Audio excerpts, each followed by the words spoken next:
Hello guys, आपका स्वागत है गाचा कुत्ता के 22वें एपिसोड में। तो चलिए गाइस, बिना किसी देरी के एपिसोड को स्टार्ट करते हैं। अब तक हमने देखा कि रूडो और बाकी लोगों को कोर तक जाने से रोकने के लिए नॉर्दे भी आ जाती है। उसने अपने बालों को फुल चार्ज कर लिया था। जोदेल समझ जाता है कि ये अपना आखिरी अटैक करने वाली है, जिससे शायद ये भी नहीं बचेगी। इसके अटैक में हम भी आ सकते हैं। तो वो कैथोनी से कहता है कि हमें यहाँ से निकलना चाहिए। वो जाने से पहले रूडो को कहता है कि वो वॉचमैन सीरीज़ के सारे इंस्ट्रूमेंट लेने वापस आऊँगा। इसके बाद जोदिल कथनी और बुंदुस के साथ यहाँ से चला जाता है। रोडो उससे पूछता है कि एमो का क्या हुआ, पर वो कुछ नहीं बताता है। नॉर्दे भी समझ गई थी कि जोदिल के लिए वो बस एक प्यादा है, लेकिन वो अपनी पूरी जान लगा देगी, इन लोगों को बॉर्डर पार लेके जाएगी। नॉर्दे इसके बाद अपना फाइनल अटैक करती है, जिससे सभी को जोरदार करंट का झटका लगता है और वो ज़मीन पर बैठ जाते हैं। नॉर्दे का अटैक इतना ज़्यादा पावरफुल था कि उसके बाल जलने लगे थे। दूसरी तरफ हम फूको देखते हैं, जो अभी भी उस पाइप में बैठा था और रोते हुए कहता है कि वो लोग मुझे यहीं छोड़ कर चले गए क्योंकि मैं कुछ नहीं कर पाया। मैं बिल्कुल बेकार हूँ, उन दो नए लोगों से भी ज़्यादा बेकार। जोधेला मुझे कोई ऑर्डर नहीं देगा और वो मुझे अकेला यहाँ पे छोड़ गए। तभी फूको किसी की आवाज़ आती है, जो उसे बोलता है कि तुम मेरे बिना कोई काम नहीं कर सकते क्या। वो ये आवाज़ पहचान लेता है। ये आवाज़ थी की। ये बोलता है कि अब से सब कुछ मैं कंट्रोल करूँगा और हम दोनों को इस ट्रैश बीच से बाहर निकालूँगा। वो ट्रैश बीच तूफ़ान के साथ ऊपर उड़ता ही जा रहा था और नार्दे सोच रही थी कि वो जल्दी से बॉर्डर क्रॉस करे ताकि ये सभी क्लीनर्स मारे जाएँ, क्योंकि उसके बाल जलने लगे थे।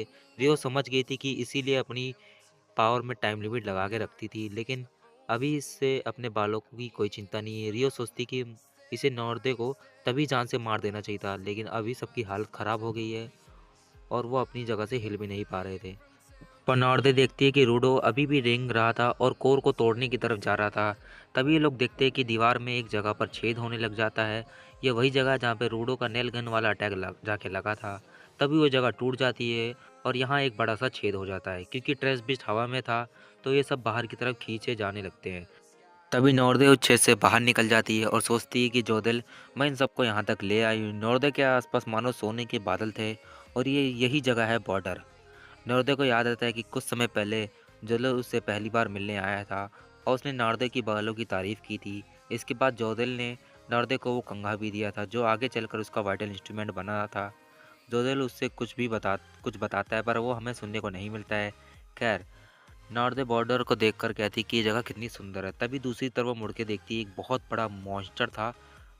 उसके बाद नॉर्दे का वाइटल इंस्ट्रूमेंट अपने आप ही उससे दूर होने लग जाता है। नॉर्दे अब मन में सोचती कि मुझे ये बात जोधेल को बतानी होगी कि जब तुम बॉर्डर क्रॉस करते हो तो तुम्हारी पसंदीदा चीज़ छीन ली जाती है, और ये बड़ा सा मॉन्स्टर कोई और नहीं बल्कि वॉचमैन है।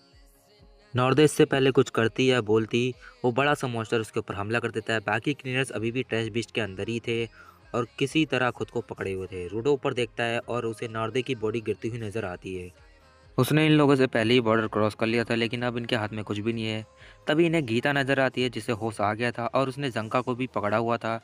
ब्रो को अब याद आता है कि गीता उनकी मदद कर सकती है। वो उसे अपनी पावर यूज़ करने के लिए बोलते हैं और कहते हैं कि वो लेवल 3 के ऊपर ना जाए। दोस्तों, गीता का वाइटल इंस्ट्रूमेंट असल में उसका ये बॉडी सूट ही है और गीता एक इसके बाद एक बड़ा सा काइजू बन जाती है। इसके बाद वो अपनी पूंछ से उस छेद को बंद कर देती है। अब ये लोग आराम से उस कोर को तोड़ सकते हैं। इधर जोदेल, बुंदुस और कैथोनी ग्राउंड पर खड़े थे। जोदेल कहता है कि तूफान अब धीमा पड़ गया था। बुंदुस अब पूछता है कि तुम्हें ऐसा क्यों लगता है कि एक नकली ट्रेस बीस्ट को पार कर पाएगा, बॉर्डर को पार कर पाएगा। लोगों ने पहले भी कई तरीके आजमाए, लेकिन कोई भी जिंदा बॉर्डर पार नहीं कर सकता। तो इस नकली ट्रेस बीस्ट में ऐसा क्या खास है। जोदेल को याद आता है कि ये ट्रेस बीस्ट एक तालिस्मान से बना था, जिससे जिसमें प्रोटेक्शन की पावर थी। इधर सभी क्लीनर्स मिलकर ट्रेस बीस्ट के कोर में तालिस्मान को निकाल लेते हैं और उसे तोड़ देते हैं। इनके ऐसा करते ही ये ट्रेस बीस्ट बेजान होकर ज़मीन की तरफ गिरने लग जाता है। गीता सभी से कहती है कि वो उसको पकड़ ले, क्योंकि उसकी स्किन बहुत मुलायम है। गिरते हुए रूडो एमो के जूते भी पकड़ लेता है। इसके बाद गीता इन सबको लेकर ट्रेस बीस्ट के बाहर कूद जाती है, जिसमें बाद में एक बड़ा सा धमाका होता है और ये लोग सही सलामत ज़मीन पर लैंड कर जाते हैं। लेकिन पॉल्यूटेड जोन में होने के कारण ये सभी लोग तुरंत अपना मास्क पहन लेते हैं। रूडो को इस बात की चिंता अभी भी थी कि उन्हें ये नहीं पता चला कि एमो के साथ क्या हुआ, और उसे वॉचमैन सीरीज़ के बारे में भी पता चला। लेकिन अब ये बहुत ज़्यादा थक गया था, उसे मिठाई खाने का मन हो रहा था। तभी बाकी क्लीनर्स उन्हें ढूंढते हुए वहाँ आ जाते हैं। इंजन इनसे कहता है कि जंका का तुरंत इलाज करे, क्योंकि उसे ज़्यादा चोट आई है। ये लोग ये जान के खुश थे कि रूडो और बाकी लोग सब ठीक हैं। रूडो ग्रीस को बड़े भाई बोलता है और वो बेहोश हो जाता है। और ये गाइस एपिसोड यहीं पे ख़त्म हो जाता है। तो गाइस ये एपिसोड आपको कैसा लगा कमेंट सेक्शन में ज़रूर बताएं। चैनल पर नए आए हैं तो सब्सक्राइब कर दे, बेल आइकन प्रेस कर दे, जिससे हमारे आने वाली हर वीडियो आपके पास सबसे पहले पहुंचे। तो चलिए गाइस मिलते हैं नेक्स्ट वीडियो में, अभी के लिए